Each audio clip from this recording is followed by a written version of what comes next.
Welcome to this video. My name is Hannes Knechtges, and in this video I want to show you a really cool technique, a cool phrasing technique that is used in so many songs that I must show you this very cool thing. Instead of... Do you hear the difference?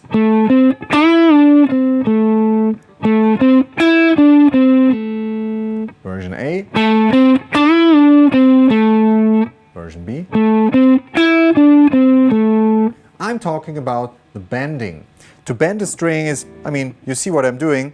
I'm taking a note and I'm literally bending the string towards me. I can also do it the other direction, but this one is here better in that direction. And that way I can make out of this note another note.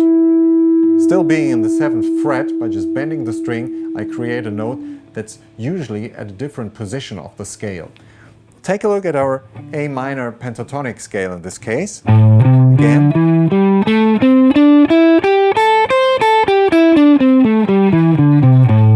This is our universe for now of notes that we are allowed to use in that exercise here. And instead of playing 7th fret D string, 5th fret G, 5th fret B string, 7th fret G string, 5th fret G string, and again 7th fret D string. Please play it with me. 7, 5, 5, 7, 5, 7. 7, 5, 5, 7, 5, 7. And now I'm playing it differently. I'm not playing this note here, but I want to play it here. By bending up the 7th fret on the G string.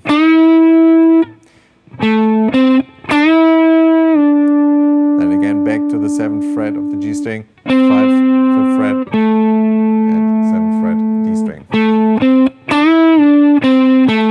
So you know now what the bending is for. We are playing a note in a different way. It's also under the term of phrasing. You can play it like this, without a bending and with a bending. Sounds way cooler, doesn't it? Belongs to nearly any style in music: blues, rock, metal, pop music. Bendings are used literally everywhere. And how do you do a bend? First of all, you have to know where you can bend. And the thing is, you can't actually do it everywhere, but the easiest strings to do it on are the G, the B, and also the upper E string.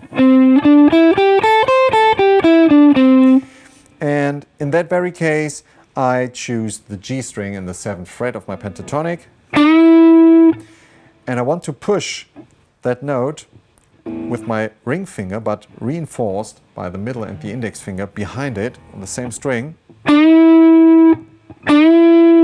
But now, you see what happens. If I push too far, it sounds bad. It's not in the right key anymore. And if I sound not with enough power, it's only a really dying bend.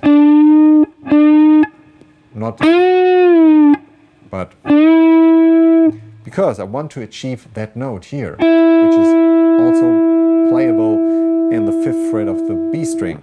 I have to bend the string to achieve that note, and I can control myself by playing first the bend and then 5th fret B string.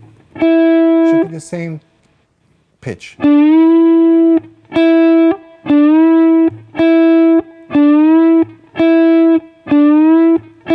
Take a look at my hand. The thumb can be somewhere here. That's kind of like a Jimi Hendrix style. But you can also place it a little bit behind. But make sure you get a feeling for the amount of power that you need.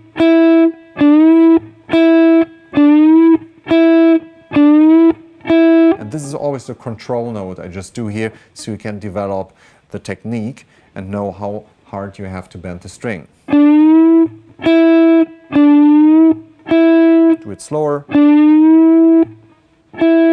Just try to get that pitch.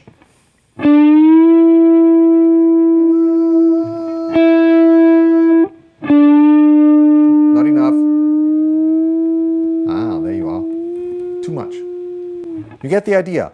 And you can do that, for example, also on the B string when you're in the 8th fret. Now, this is a little bit harder because we do it with the pinky here. We want to achieve the note which is lying also in the 5th fret of the E string.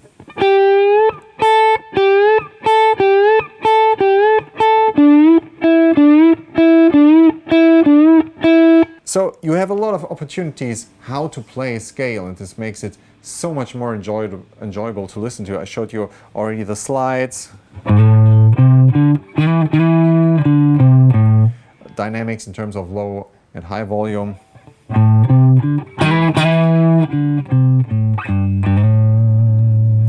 And then the bending is another addition to that. You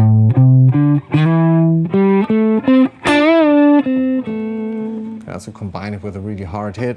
Or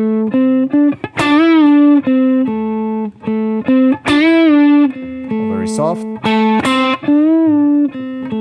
You see what your pentatonic really comes to life by this, by just not playing.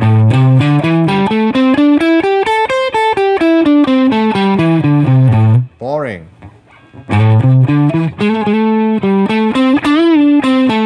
Same notes, a little bit different order, played with some phrasing, which is not that hard. I mean, slides are not that heavy to do, and bending, I must admit, is a little bit harder to really get the pitch thing in your fingers so you know how much power you need. But let me talk again about the strength you need to use and how the technique works. I have my hand touching the neck from both sides with thumb and this part of my index finger here, the side. So I really lock the neck between.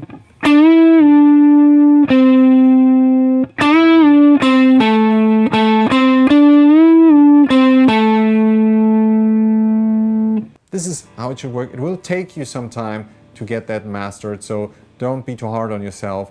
It's a pretty cool technique, but it's also not only for beginners. So thanks for tuning in and see you in the next video. Take care. Bye.